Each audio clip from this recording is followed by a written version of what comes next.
Never stop reading the Bible. Hey everyone, and welcome. Today we're going to unpack the ancient letter of 1 Timothy.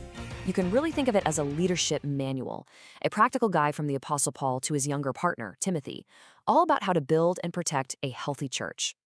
Okay, so to really get what's going on here, you have to understand the context. The early church was facing pressure from every direction. Sure, there were external threats like persecution, but Paul zooms in on what he saw as a much more dangerous threat, the one coming from the inside. We're talking about false doctrine, and that right there is the laser focus of this entire letter. So this wasn't just some casual letter, catching up. No way. This was basically an urgent mission brief. Paul is handing Timothy a strategy, a game plan, to defend the core truths of the faith and really shield the community from all the confusion and division brewing from within. All right, so here's how we're going to tackle this. We're going to break down the first 3 chapters to see exactly how Paul lays out his strategy for building a healthy, stable community, one piece at a time. Paul just gets right to it. He starts at the very root of the problem, which is the teaching itself. His point is, before you can fix anything else, you've got to get the message right. So the first step is to establish what sound doctrine even means. And we're not talking about minor disagreements or opinions here. This is about the foundational, non-negotiable, unchanging truths of the faith. This is the core message Timothy is being tasked to protect, no matter what. And what's so interesting is Paul's strategy is actually pretty simple. It's a 2-part approach. First, you have to actively know the real message and teach it.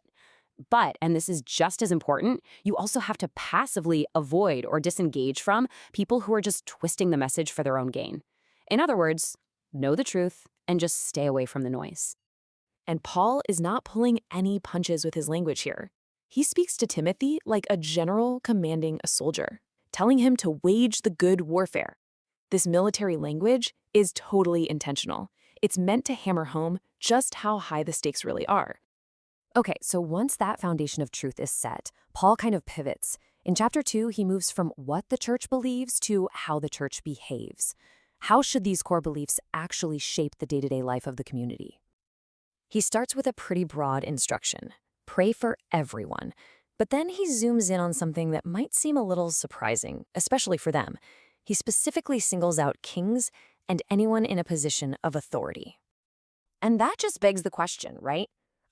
A lot of these rulers weren't exactly friendly to this new faith, so why this specific command to pray for them? What was the end game? And the answer is just brilliantly practical. The goal was to create a stable, peaceful society. See, by praying for good government, the community was helping create an environment where they could live out their faith openly without being hassled or persecuted. Okay, so you've got the what, the right teaching, and the how, an orderly community. But that brings us to the who. Who is actually going to lead this community? That brings us to leadership. Now, chapter 3 gives us a job description for leaders, but it's probably not what you'd expect. The list isn't about being a dynamic speaker or a brilliant strategist. It's almost entirely about character, having a good reputation, self-control, being gentle, not being a lover of money. The message is crystal clear. Who a leader is matters more than anything else. And this part really highlights just how practical this letter was meant to be. Paul literally says he's writing this stuff down just in case he gets delayed.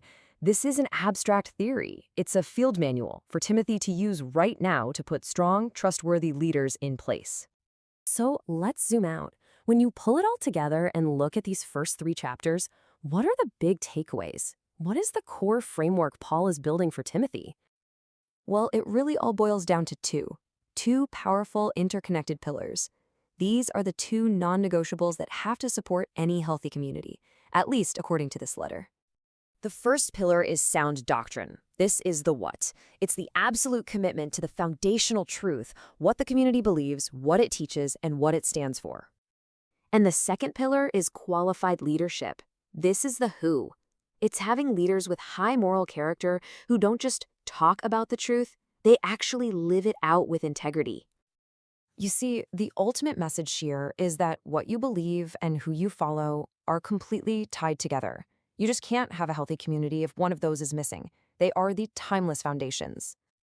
And so this leaves us with a final question to chew on.